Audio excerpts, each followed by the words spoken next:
സംസ്ഥാനത്ത് കാലവർഷം ഇന്നെത്തിയേക്കുമെന്ന കാലാവസ്ഥാ വകുപ്പിന്റെ മുന്നറിയിപ്പ്. ഈ സാഹചര്യത്തിൽ സംസ്ഥാനത്ത് ഇന്നും കനത്ത മഴ തുടരും.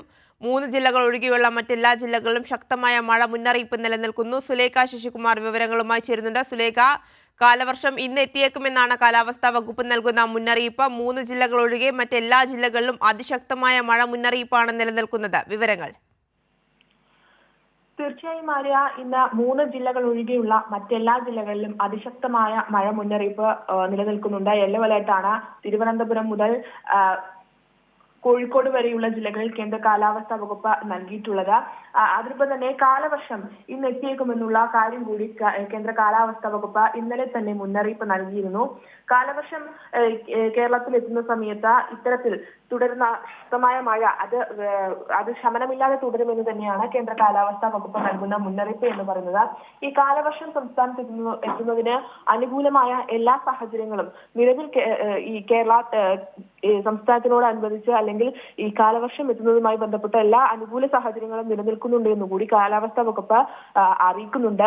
അതിനൊപ്പം തന്നെ പടിഞ്ഞാറൻ കാറ്റ് അത് ശക്തമായി തന്നെ തുടരുകയാണ്. ഈ പടിഞ്ഞാറൻ കാറ്റിന്റെ സ്വാധീന ഫലമായി വരുന്ന ദിവസങ്ങളിൽ ഇത്തരത്തിൽ മഴ തുടരുമെന്നുകൂടി കേന്ദ്ര കാലാവസ്ഥാ വകുപ്പ് അറിയിക്കുന്നുണ്ട്. പടിഞ്ഞാറൻ കാറ്റിന്റെ സ്വാധീന ഫലമായും ഒപ്പം തെക്കൻ തമിഴ്നാടിന് മുകളിൽ സ്ഥിതി ചെയ്യുന്ന ചക്രവാത ചുഴിയുടെ സ്വാധീന ഫലമായും ഈ സംസ്ഥാനത്ത് ഇത്തരത്തിൽ തുടരുന്നൊരു ശക്തമായ മഴ അത് ഇനിയും ഒരു 5 ദിവസം കൂടി ഇത്തരത്തിൽ തുടരുമെന്നാണ് കാലാവസ്ഥാ വകുപ്പ് അറിയിക്കുന്നത്. ഇത്തരത്തിൽ കാലവർഷം കൂടി എത്തുന്ന സാഹചര്യത്തിൽ അത് ശമനമില്ലാത്തൊരു മഴയിലേക്ക് നയിക്കുമെന്ന് തന്നെയാണ്. അതിനൊപ്പം തന്നെ ഈ കാലവർഷം എത്തുമെന്ന് കാലാവസ്ഥാ വകുപ്പ് അറിയിക്കുന്ന സമയത്ത് തന്നെ കാലവർഷം അത് അതിവർഷമായി മാറാനുള്ളൊരു സാധ്യത കൂടി കാലാവസ്ഥാ വകുപ്പ് മുന്നോട്ട് വയ്ക്കുന്നുണ്ട്. അതിവർഷം എന്ന് പറയുന്ന സമയത്ത് മുൻ വർഷങ്ങളിൽ ഉണ്ടായതുപോലെ പ്രളയ സമാനമായ സാഹചര്യത്തിലേക്കായിരിക്കും സംസ്ഥാനം പോവുക. പക്ഷേ അതിനാവശ്യമായ എല്ലാ മുൻകരുതലുകളും സംസ്ഥാന സർക്കാരും എല്ലാ വകുപ്പുകളും അതിനാവശ്യമായ മുൻകരുതലുകൾ ജാഗ്രതാ നിർദ്ദേശങ്ങൾ നേരത്തെ തന്നെ സ്വീകരിച്ചിട്ടുണ്ട് എന്നുള്ളത് തന്നെയാണ്. ഇന്നലെ അതിശക്തമായ മഴ മുന്നറിയിപ്പാണ് സംസ്ഥാനത്ത് ഉണ്ടായത്. 7 ജില്ലകളിൽ അതിശക്തമായ മഴ മുന്നറിയിപ്പും ഒപ്പം 7 ജില്ലകളിൽ ശക്തമായ മഴ മുന്നറിയിപ്പുമാണ് സംസ്ഥാനത്ത് ഉണ്ടായിരുന്നത്. ഈ സാഹചര്യത്തിൽ തെക്ക് മധ്യ കേരളത്തിൽ മഴ ശക്തമാകുന്ന ഒരു സാഹചര്യമാണ് ഉണ്ടായത്. എറണാകുളം അടക്കമുള്ള ജില്ലകളിൽ വലിയ രീതിയിലുള്ള ഒരു മഴ തന്നെയാണ് സംസ്ഥാനത്ത് ലഭിച്ചിട്ടുണ്ടായിരുന്നത്.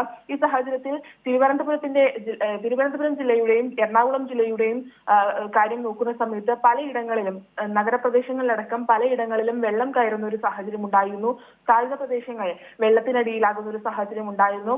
ഈ ഒരു സാഹചര്യത്തിലൊക്കെ തന്നെയും ആവശ്യമായ ജാഗ്രതാ നിർദ്ദേശങ്ങൾ ജനങ്ങൾക്ക് നൽകി അതായത് താമസ സ്ഥലത്ത് നിന്ന് മാറ്റി താമസിപ്പിക്കേണ്ട ആളുകളെ മാറ്റി താമസിപ്പിക്കുന്ന ഒരു സാഹചര്യം ഉണ്ടായിരുന്നു.